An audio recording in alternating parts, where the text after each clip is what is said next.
শুভেন্দু পাকিস্তানকে গাজা করতে চাইছিল, পাকিস্তানকে গাজা করতে যেয়ে নিজ দেশে বিমান হামলা চালাইছে ভারত। ইন্ডিয়ান আর্মি স্যার ভয় পায় না, ঢুকে শেষ করে দিতে পারে স্যার, এবার তো সেটা চাই স্যার। হ্যাঁ, আমি প্রথমেই যেসব লোকেরা মারা গেছেন পেহেলগাঁওয়ে আমি তাদের শ্রদ্ধা জানাই, আমি শপথ নিয়ে যাই, বিকজ আমরা those who are in the Indian army আমরা জানি কিভাবে প্রতিশোধ নিতে হয়। আমাদের ভাইয়ের মৃত্যু বৃথা যাবে না, we will not rest. Please, আমাদের ভাইয়ের মৃত্যু বৃথা যাবে না, উই উইল নট। এতক্ষণ কি খবর দেখলাম নাকি অন্য কিছু? আসলে তাদের শো দেখলে কনফিউজড হয়ে জায়গা, আমরা কি খবর দেখতাছি নাকি কমেডি শো দেখতাছি। তবে ভারতের দেশে তারা সাংবাদিক হইতে পারে যারা রাস্তায় ভালোভাবে হকারগিরি করতে পারে। কাশ্মীরে সন্ত্রাসী হামলার পর সামাজিক মাধ্যম সহ ভারতীয় বিভিন্ন গণমাধ্যমে ভাইরাল হয় এক দম্পতির ছবি। দাবি করা হচ্ছিল সন্ত্রাসীরা এই নৌবাহিনীর কর্মকর্তাকে গুলি করে হত্যা করেছে। তবে এবার জানা গেল সেই দম্পতি মারা যাননি, তারা বেঁচে আছেন। এক ভিডিওতে তারা বিষয়টি স্পষ্ট করেছেন। সামাজিক যোগাযোগ মাধ্যমে এক ভিডিওতে সেই নারী বলেন, আমরা বেঁচে আছি, কিন্তু আমাদের ছবিগুলো ভারতীয় গণমাধ্যমে প্রচারিত হচ্ছে। ওই দম্পতি বলেন, আমাদের ছবিটিকে কেন নৌবাহিনী কর্মকর্তা ও তার স্ত্রীর বলে দেখানো হচ্ছে তা আমাদের জানা নেই। এছাড়া সামাজিক মাধ্যমের তথ্য ঘেটে দেখা যায় ভাইরাল সেই ছবিটি মূলত আরো 1 মাস আগেই পোস্ট করা হয়েছিল।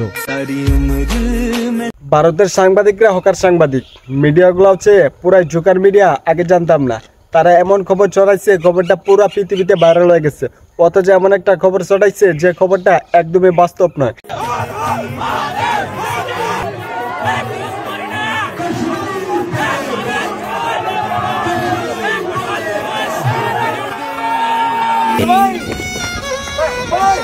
सारी उम्र में जो बड़े और तेरे पीछे जिंदगी सर्कस हो गई। ক্যামেরা এমন একটা জিনিস যে ক্যামেরা বুঝতে পারবে না তার জীবনটা পুরাই বরবাদ। ক্যামেরার সামনে বেশি পাকনামি করতে যায় না, নয়তো এরকম অবস্থা তোমার হইতে পারে। তবে সে লোকটা কি গলত ধরা কারপরে বলতেছে সে নাকি ইন্ডিয়ানি না।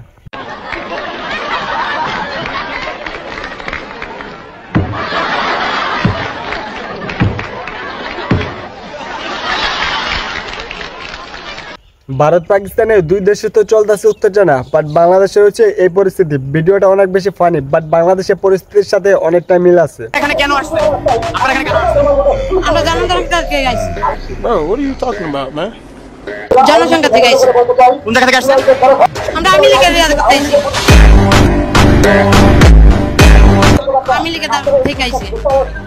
আওয়ামী লীগের আওয়ামী লীগ থেকে এনসিপির মিটিং এ যোগ দিতে গেছে। চাচি তো পুরাই সহজ সরল, নয়তো এমন কথা কখনোই বলতো না। এখানে কেন আসছে? আমরা আসছি গণতন্ত্রের শান্তির জন্য। কোন দলের মিছিল আসছে?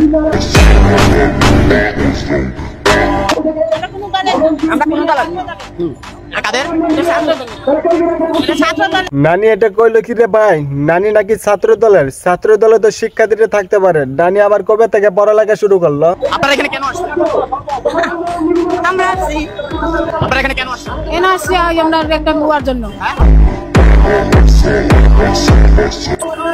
মিটিং এর জন্য। মিটিং এ কাদের মিটিং আসছে? আমরা দলের মিটিং আসছে।